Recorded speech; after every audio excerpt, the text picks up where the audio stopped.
Assalamualaikum warahmatullahi wabarakatuh. Saya Ahmad Fauzan Maulana dengan NIM 15036210052. Di sini saya akan mempresentasikan hasil dari tugas saya, yaitu penugasan 3 individu pada mata kuliah Strategi dan Media Pembelajaran yang diampu oleh Bapak Dr. Yan Arthur, SPD MPD. Di sini saya mengambil kompetensi dasar terkait klasifikasi jalan. Nah, yang pertama itu ada pengertian jalan. Jalan adalah prasarana transportasi darat yang meliputi segala bagian jalan, termasuk bangunan penghubung, bangunan pelengkap, dan perlengkapan yang diperuntukkan bagi lalu lintas. Nah, jalan juga pada awalnya itu sudah ada sejak kendaraan beroda seperti kereta yang ditarik oleh kuda atau kendaraan-kendaraan sebelumnya. Namun salah satu sumber mengatakan jalan muncul pada 3000 sebelum Masehi dan jalan tersebut masih berupa jalan setapak. Letaknya diduga di antara pegunungan Kaukasus dan Teluk Persia. Nah, di sini juga memberitahukan tentang macam-macam jalan. Pengelompokan jalan dibagi sesuai dengan peruntukannya seperti jalan khusus dan jalan umum. Jalan umum dikelompokkan menurut sistem, fungsi, status, dan kelas. Pengelompokan jalan menurut sistem. Yang pertama ada sistem jaringan jalan, yaitu sistem jaringan yang disusun dengan mengacu pada rencana tata ruang wilayah dengan memperhatikan keterhubungan antar kawasan atau seperti dalam kawasan perkotaan dan perdesaan. Yang kedua ada sistem jaringan jalan primer, yaitu sistem jaringan yang disusun berdasarkan rencana tata ruang dan pelayanan distribusi barang dan jasa untuk pengembangan semua wilayah di tingkat nasional. Yang ketiga ada sistem jaringan jalan sekunder, yaitu sistem jaringan yang disusun berdasarkan rencana tata ruang wilayah kabupaten atau kota dan pelayanan distribusi barang dan jasa untuk masyarakat. Nah, yang di sini selanjutnya adalah jalan umum menurut fungsi. Yang pertama ada jalan kolektor. Jalan kolektor adalah jalan umum yang berfungsi melayani angkutan pengumpul atau pembagi dengan ciri perjalanan jarak sedang. Yang kedua ada jalan arteri, yaitu jalan umum yang berfungsi melayani angkutan utama dengan ciri perjalanan jarak jauh. Yang ketiga ada jalan lokal, yaitu jalan yang berfungsi melayani angkutan setempat dengan ciri perjalanan jarak dekat. Dan yang terakhir ada jalan lingkungan, yaitu jalan yang berfungsi melayani angkutan lingkungan dengan ciri perjalanan jarak dekat. Nah, selanjutnya ini ada jalan umum menurut status. Menurut statusnya itu dibagi menjadi 5. Yang pertama jalan nasional. Jalan nasional adalah jalan arteri dan jalan kolektor dalam sistem jaringan jalan primer yang menghubungkan antar ibu kota provinsi. Yang kedua ada jalan provinsi, yaitu jalan kolektor dalam sistem jaringan primer yang menghubungkan ibu kota provinsi dengan ibu kota kabupaten atau kota.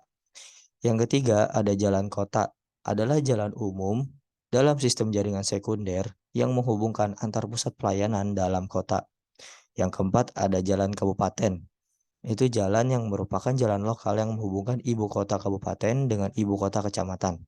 Dan yang terakhir ada jalan desa, yaitu jalan yang menghubungkan kawasan atau pemukiman di dalam desa serta jalan lingkungan.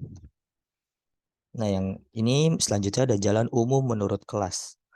Yang pertama itu ada kelas 1. Kelas jalan ini mencakup semua jalan utama dan dimaksudkan untuk melayani lalu lintas cepat dan berat. Dalam komposisi lalu lintasnya tak terdapat kendaraan lambat dan kendaraan tak bermotor. Yang kedua ini ada jalan kelas 2. Itu jalan ini mencakup semua jalan sekunder dalam komposisi lalu lintasnya. Terdapat lalu lintas lambat. Kelas jalan ini selanjutnya berdasarkan komposisi dan sifat lalu lintasnya dibagi dalam 3 kelas, yaitu kelas 2A dan 2B.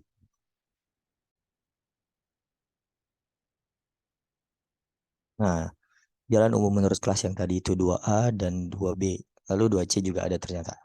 Dan yang ini ada kelas 2A adalah jalan raya sekunder 2 jalur atau lebih dengan konstruksi permukaan jalan dari jenis aspal beton atau hot mix dengan komposisi lalu lintas tanpa kendaraan yang tak bermotor. Yang kelas 2B adalah jalan raya sekunder 2 jalur dengan konstruksi permukaan jalan dari penetrasi berganda dengan komposisi tanpa kendaraan yang tak bermotor. Dan kelas 2C adalah jalan raya sekunder, dua jalur dengan konstruksi permukaan jalan dari jenis penetrasi tunggal, di mana komposisi lalu lintasnya terdapat kendaraan lambat dari kendaraan tak bermotor. Dan yang terakhir ini ada kelas 3. Kelas jalan ini mencakup semua jalan-jalan penghubung dan merupakan konstruksi jalan berjalur tunggal atau dua. Konstruksi permukaan jalan yang paling tinggi adalah peleburan dengan aspal. Nah, untuk model pembelajaran yang cocok digunakan dalam KD ini adalah discovery learning. Mengapa saya bilang discovery learning? Sebentar.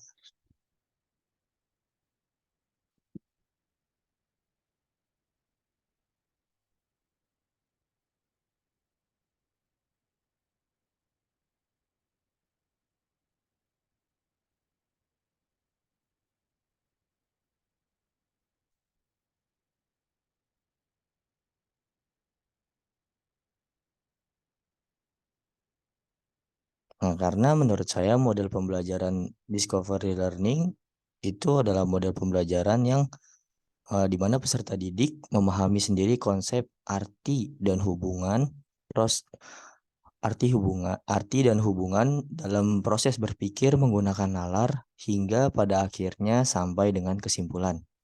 Pada model pembelajaran discovery learning ini, pendidik dilibatkan untuk memberi arahan kepada peserta didik untuk melakukan suatu aktivitas seperti mencari, mengolah, menelusuri, dan juga menyelidiki. Model pembelajaran ini juga memiliki kelebihan seperti menumbuhkan rasa senang ketika berhasil menemukan satu hal yang sedang mereka cari, dan juga membuat peserta didik melakukan dengan sungguh-sungguh dalam kegiatan belajarnya dengan berpikir untuk menemukan apa yang sedang dikerjakan sambil memotivasi diri sendiri pada saat pembelajaran di kelas sedang berlangsung. Nah, salah satu contohnya jika menggunakan model pembelajaran discovery learning pada kompetensi dasar memahami klasifikasi jalan, yaitu ketika guru pada awal pembelajaran itu memberikan gambar dan menjelaskan tentang jalan. Lalu peserta didik diberikan kesempatan untuk mencari lebih banyak informasi tentang jalan dari mana saja, dari media apa saja. Kemudian pendidik membagi peserta didik menjadi beberapa kelompok dan diminta untuk membuat sebuah PowerPoint terkait klasifikasi jalan berdasarkan fungsi, status, kelas, dan juga sistem jaringan jalan. Setelah itu, masing-masing dari kelompok yang sudah dibagi akan maju dan menjelaskan hasil dari apa yang mereka telah cari dari media yang mereka cari, dan mereka presentasikan dengan PowerPoint yang telah mereka buat. Itu mungkin segini saja presentasi dari saya. Kurang lebihnya mohon maaf. Wabillahi taufiq wal hidayah. Wassalamualaikum warahmatullahi wabarakatuh.